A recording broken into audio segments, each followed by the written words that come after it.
In this video, we explore Ajahn Brahm's wisdom on handling blame and criticism with grace. Discover 3 insightful techniques to rise above negativity and cultivate resilience. Number 1. Shake it off and step up. Now, sometimes people give you really strong blame at work, in life, and many years ago I developed a simile for how you should behave when somebody really blames you and blames you and blames you and blames you for something you never did. And it's a story of the donkey. Once upon a time,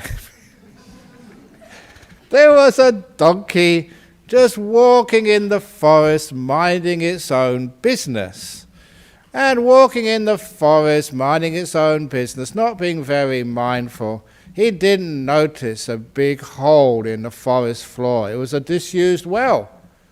And that donkey fell right into that well, into the bottom of the well. Fortunately, the well was dry, so the donkey didn't drown. And also, it wasn't that deep, so the donkey never broke any bones. But when the donkey stood up in the bottom of the well, he knew he was in big trouble, because donkeys can't climb out of wells. So the donkey was stuck in the bottom of the well. And so what did the donkey do? He started shouting for help. Ee-haw! Ee-haw! Ee-haw!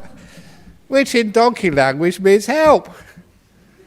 And the donkey was shouting and shouting for a long time, over an hour. Ee-haw! Ee-haw!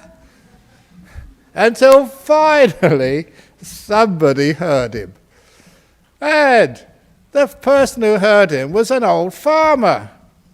And the old farmer wondered what on earth was this sound, and he followed the sound and saw this donkey in the bottom of the well. And the farmer never liked that donkey. And the farmer looked at that poor old donkey stuck in the bottom of the well. Serves you right. It's karma. You've been stealing all of my crops, eating apples from my tree, and not yours, they're mine. Serves you right. And poor donkey, ee-haw, ee-haw, have some compassion. And the farmer, blaming the donkey, thought, I know what to do with this bad donkey. And he got out a shovel, and he started shoveling earth all over that donkey. And the donkey first wondered, what on earth is he doing? And then finally the donkey realized, that farmer is trying to bury me alive. Ee-haw! Ee-haw! I'm too young to die, that means in donkey language. And the farmer said, serves you right. I've always wanted to get rid of you. You've fallen in a hole by yourself. Now I'm going to bury you alive to get rid of you once and for all. And the donkey really started screaming, ee-haw! Ee-haw! Ee-haw! Don't! And after a few minutes, the donkey fell silent. And the farmer thought, wow, that's really quick. I've buried him already. But the farmer hadn't buried the donkey yet. The donkey had got, we call in Buddhism, insight, wisdom, understanding. Because what this donkey decided, I'm not going to allow this bad farmer to bury me. I am not going to just take this. There's something I can do. And what the donkey did, the next shovelful of earth over the donkey's head, he just shook it off, stamped it in, and the donkey was 1 centimeter higher. Another shovelful of earth, shake it off. Oops, okay. That was supposed to happen, but never mind. It's okay, I've got the clock over there, that's fine. So, stamp it in, make the clock fall, and the donkey was another centimetre higher. every shovelful of earth. The donkey just shrugged it off, stamped it in, and was higher and higher and higher and higher and higher. And soon the donkey was so high in the well, he could just jump out of the well. And according to the story, as I first read it, he bit the man on the backside to show you must always watch your ass, donkey, instead of just trying to bury it. And he ran away. And that is how we can take blame and criticism. Instead of just going, what are you doing that to me for? That's really unfair. That's really cruel. Instead, someone blames you. What do? You shake it off. You stamp it in. And then you're a little bit higher in life, which is a wonderful way of dealing with people who blame you. Shrug it off, stamp it in, and you'll always have growth in life. You're higher rather than staying in the bottom of the well and allowing people to bury you alive just by throwing all this criticism at you, which you do not deserve. So, this is a basic teaching of Buddhism. There's always something you can do with what life gives you. That's what the law of karma means. What you get in life, sometimes you can't control, or sometimes... Number 2, use forgiveness to foster growth. How can you blame somebody else? Number 1, you don't know why they did that, or if they even meant it. But still, we love to blame people. And that actually stops us moving forward, dealing with the problem, and moving past it, transcending it. When you're blaming somebody else, it means that you are losing control. Somebody else's problem, which means that you can't fix it. It's their fault. You are disempowering yourself. So, anytime you blame others and you think it's your parents' fault, your teacher's fault, the government's fault, or somebody else's fault, it means the problem can't be solved, because you have to fix it in somebody else. But when you take, instead of blaming others, you can take some responsibility for it yourself. Doesn't mean you're blaming yourself. You're saying, well, there's something I can do about that. And what you do about it is, number 1, saying, well, these things happen in life, that people do cheat, they do let you down, they do just destroy stuff, just like this person who complained to me that they got robbed and somebody took all of their whiskey. And I said, marvellous, you're Buddhist, you shouldn't have had that in the first place. So you say thank you to that burglar. Or to the burglar who robbed Bodhinyana Monastery. Was it early this year or last year? They went into our workshop and they stole generators and chainsaws and lots of expensive equipment. And do I blame that burglar? No, if he's hearing this talk from Ajahn Brahm, thank you so much, because these were old stuff, and from the insurance we managed to get new stuff. So we came out ahead on this. So the next time, we need to replace our generators and chainsaws at Bodhinyana Monastery, can we please give you a call and book you to rob our workshop? So this is, instead of blaming people for what happened to you in life, sometimes you can thank them. I really blame my old girlfriend for dumping me. We were going out together and she started seeing another guy. Is that bad? Oh, thank you so much, girlfriend. If you hadn't have done that, I'd probably still going out with you, maybe married to you, I wouldn't become a monk. And thank you so much, because I prefer being a monk. So a lot of times which we think as terrible things happen to us, in the end actually works out to be sometimes quite positive. So how can you blame somebody? Instead, we say, well, this is it, this is the hand I'm dealt with, let's work on this. Let's make it work. Because every time you're blaming someone, your negativity sucks up so much of your energy. That's why people get depressed these days, because they're so negative about life. And when you get negative, it's like a drain. All your energy just goes into the sewers. And you haven't got enough energy anyway, so why do you waste it blaming somebody else? You can't do anything. It's them. You can't go up there and change them. So instead, stop blaming people. Stop getting negative, and even say, thank you. Thank you for what you did.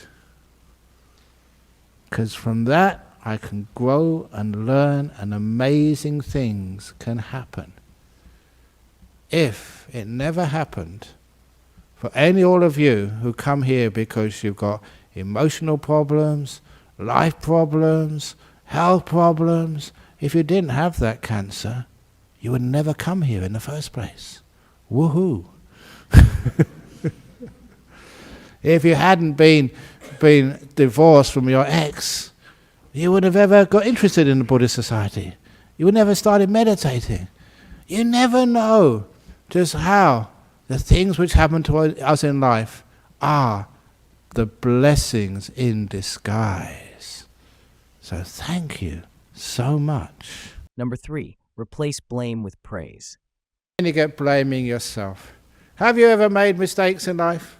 Haha, I was taught the way I was trained in Thailand as a young monk. When I made mistakes, everyone laughed.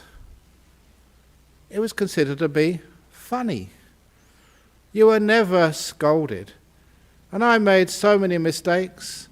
I caused so much happiness from my teacher. He was laughing all the time.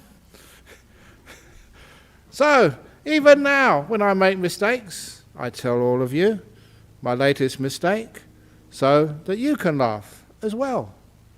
So, one of the latest mistakes, I think I may have told you this just before the rains retreat, but there was a Chinese man who was in Royal Perth Hospital in the ICU ward. He was dying.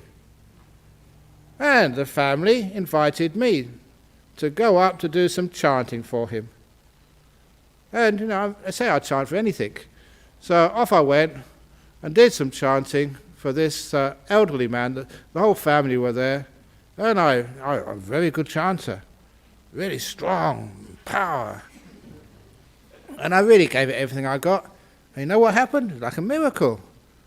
The fellow went into remission. He started to get better. And that was my big mistake. The family really scolded me. They said, listen, Ajahn Brahm, we've already arranged the funeral. The whole family have come over from overseas. We just wanted you to go in there and chant so he had a peaceful death. Now you've made him get better. Now we've got to come back again another 3 or 4 months when he dies properly next time. But next time he's in ICU, we're not going to invite you. We invite some other monk. We didn't want him to get better. We just wanted him to die peacefully. So that was my mistake. I didn't ask what type of chanting they wanted. So from that time on, I always make sure when I go to hospital to chant for somebody, ask what chanting you want.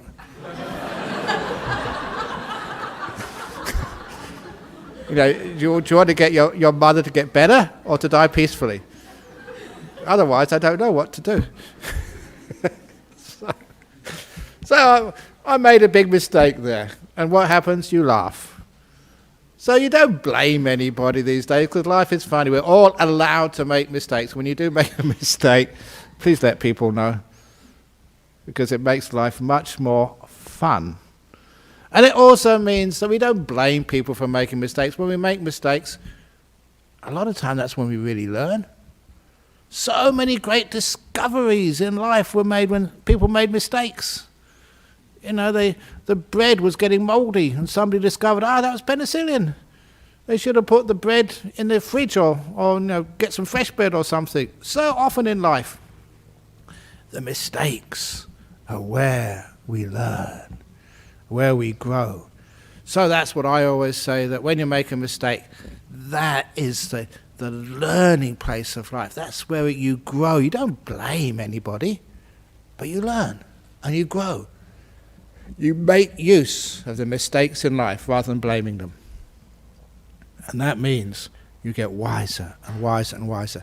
So someone does cheat you at business or something, and you learn, just be careful next time. Don't just trust a person just because they're especially a relation. Just do your research first of all. You go out with someone. You don't go out with someone just because they look hot. Do your research, get on Facebook, find out what they are, first of all. Check out their old girlfriends or boyfriends and find out just, what they thought of them. But, every now and again you make a mistake, and there you go. You learn from it next time.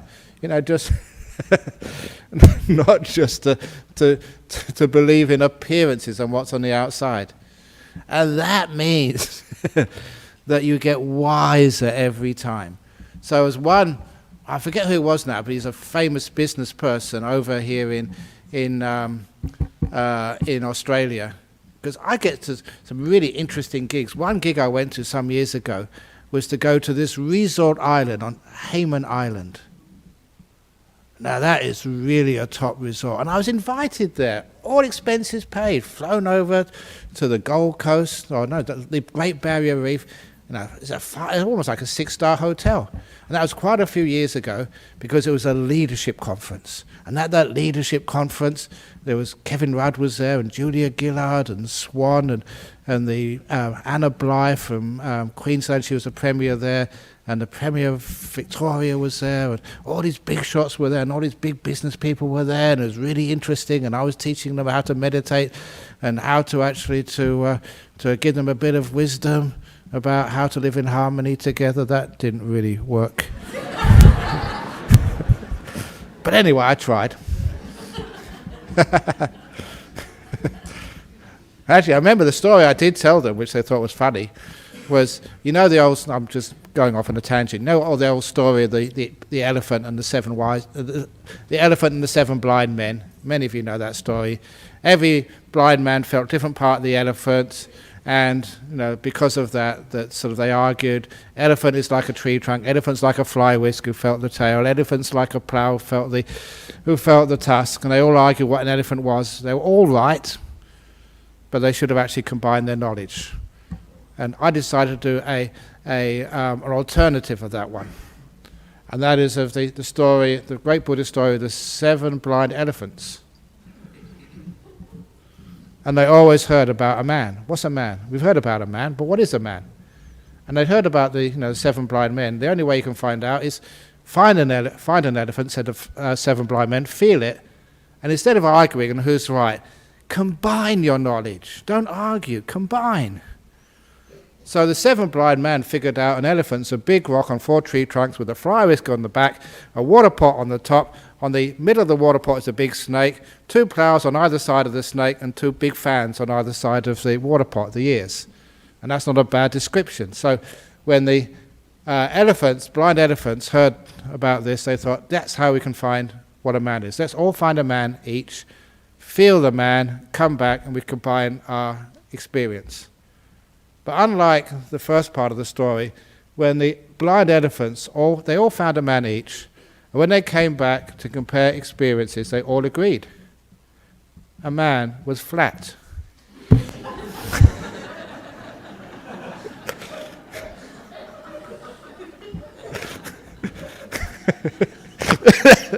You've got it. That's the only way an elephant can feel anybody, squashing it.